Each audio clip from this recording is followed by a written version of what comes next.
Okay, hi there, it's Kim Willis and another one of my little Riverside lessons. Riverside here in Phnom Penh, Cambodia. Nighttime, yeah. Now, this is another in the series called 21 Ways to Build a Cult Following for your business or for anything that tickles your fancy. But mainly for business, because most of the people that follow me are, they've got some kind of a business, affiliate marketing, consulting type of business, even network marketers, the more enlightened ones. There's not that many of them around, but anyway. If you're an enlightened network marketer, welcome. I love to talk to people like you. Okay, this one, so it's 21 ways to build a cult following. This one is called Guilt Trip. Guilt Trip. Yeah, it's a bit tough, this one. Guilt Trip. What's that about? Well, if somebody wants to leave your cult, somebody wants to leave your tribe, or even if they want to stop following you, they want to stop being members of your business, your organization, whatever it happens to be, you play the guilt card, okay? And you play it for all it's worth.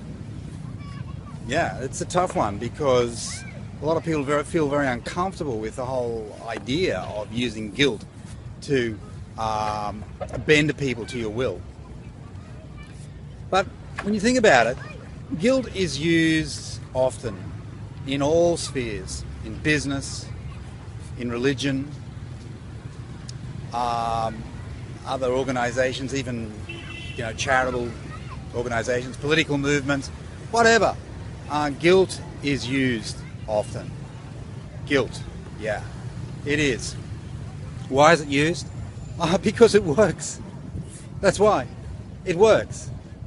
But look, as long as you're coming from a good place, you've got a good heart, and you know that you've got the members' interest at heart, you know that, well, I don't see a big problem with it.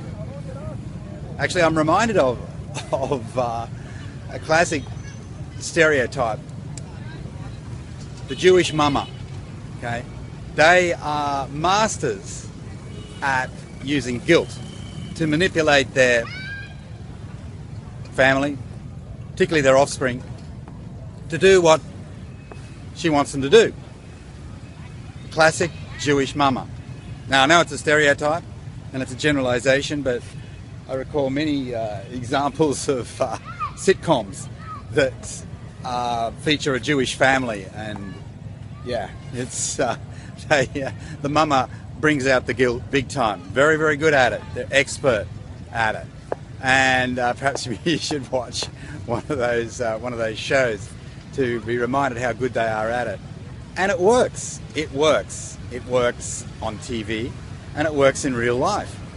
I know in my family, I'm definitely not Jewish, but in my family, guilt was used effectively on me. And looking back, I don't regret it. I don't regret it one little bit. Because most of the time, what they were wanting me to do was the very best thing for me to do. They had my best interests at heart.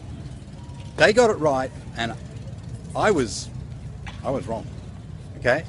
So guilt used effectively and used ethically, as I've said throughout this series, can be a really good thing to use.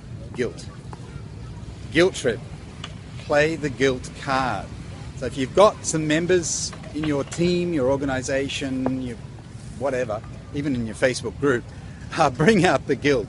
Let them know what the cost will be if they leave. Make them feel bad about it. Make them feel the pain.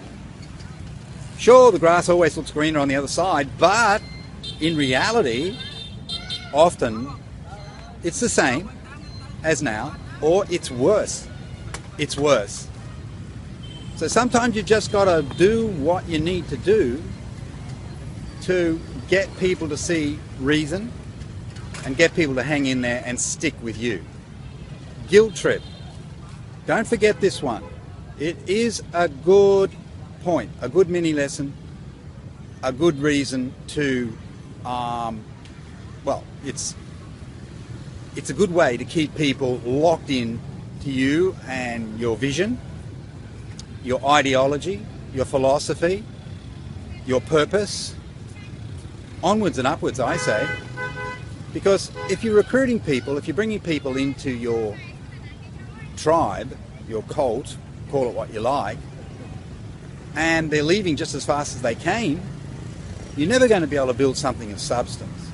So you've got to be able to plug all the leaky holes in the bucket. And sometimes you use chewing gum, sometimes you use plaster, sometimes you use something else. And that something else could be guilt. That may help to plug one of the holes. Okay? Now, if people have got a really good reason to leave, all right, well, maybe it's your problem. Maybe there's something wrong with what you're doing. Maybe you've got a functionality problem. But assuming that you're doing good stuff and you're building a good business, you've got to bring out the guilt. And you've got to remind them of the consequences of leaving. The consequences of leaving. Think about that one. Think about it. And then do something about it. All right, now if you haven't joined my Tribe Builder group, my Facebook group, that's one of my tribes. It's called the Tribe Builder Community. Tribe Builder Community on Facebook. It's free to join. If you haven't done that, you should do it. At least make a request to join. And if we approve you, you'll join a group of animated people. Well, mostly animated, not all of them. But I can't do much about that. But you'll join that group and you'll pick up some ideas, and we run webinars, we do trainings, we do all sorts of things in there. We run challenges, and it's for anybody that likes these tribe building, cult building concepts and likes the idea of building a following for their business. All right, this is Kim Willis. Bye for now.